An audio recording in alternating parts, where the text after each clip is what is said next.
the ability of this congregation to speak relevantly, bravely, powerfully to the issues of the time, to name what must be named, even when it's a horrible thing, and when it's a beautiful thing, that has a lot to do with not just attracting visitors to the church, but holding them there. They feel, oh, this is a community that understands what it's like to be a person here and now. People come in to be informed and stay to be inspired. We know that our purpose is to grow spiritually and to bless the larger world. And that's what we're about. So if you don't have a mission other than we're here just to hang out with one another, well, then you're not going to grow. How does your congregation relate to and mediate the outward movement and inward moving rhythms of the spiritual journey? And what's that got to do with growth? Attractiveness and permeability of your congregation to those for whom this movement might be good news?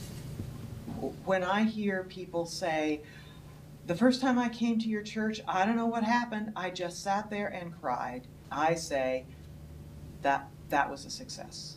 Because I think when people can sink down into a pew or a chair and somehow be comfortable enough, that they're willing to relax enough, that they can feel what they're feeling and realize where the empty places in their lives are, the overfull places in their lives, or the pain, or whatever it is. It's part of what they're washing windows. It's part of what it's part of what we deeply do, and therefore I have always tried to make a worship service which carefully balances what I think of as the comfort and challenge, so that, especially at the first part of the worship service, that regression or relaxation can happen, and I think that's what brings people, may not be what brings people into the church, but it's why they come back the second time. I'm always telling my folk about doing and not talking. I mean, I have some core concepts, and that when this religion saved me, it sort of compelled me. In my church tradition, we say it convicts you, it holds you hostage almost. It says you must share what I have with others because of what has been given to you. You must give back, and I sell that message that you bring your pain, your hurt, your experience from life to the church to, of course, get that healing. But then you're required, to whom much is given, much is required. Then you're required to take that, your healing, after you're healed, after you're your whole self again, you're required to go back into the world and perhaps get beat up again, but to come home and to go out.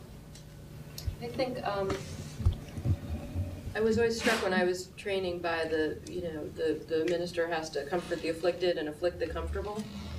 And by and large, the people in my church are comfortable, and I don't want to afflict them. And I think that not afflicting them helps create that dynamic, the trusting dynamic, the dynamic wherein people can come and cry, the one where my high-powered lay leader can come in and be open in a way that he doesn't get to do anywhere else.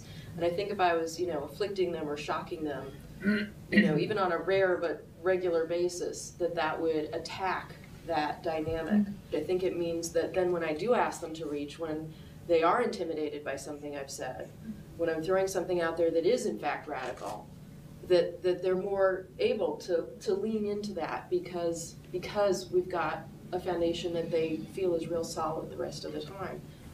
We spent the first couple of years, I mean, we did a lot of peace marching, but the focus wasn't on justice work. It was about the spiritual life.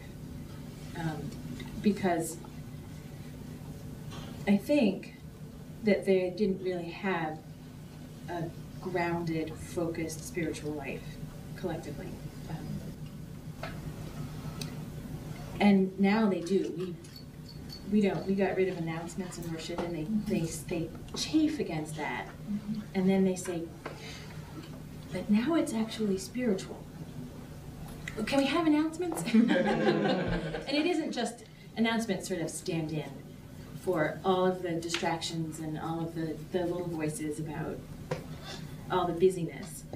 Just hearing your question and having this time to sit and reflect, I see that the spiral of social engagement has started to come back up again and started to widen. We've started to do that thing of giving away the offertory once a month, and they've started to make, instead of just giving it away, which is what they did at first, they were just like, oh, this month we'll give it here, and this month we'll give it there, and they kind of, wow, we could do stuff, and they began to sort of scatter their energy again.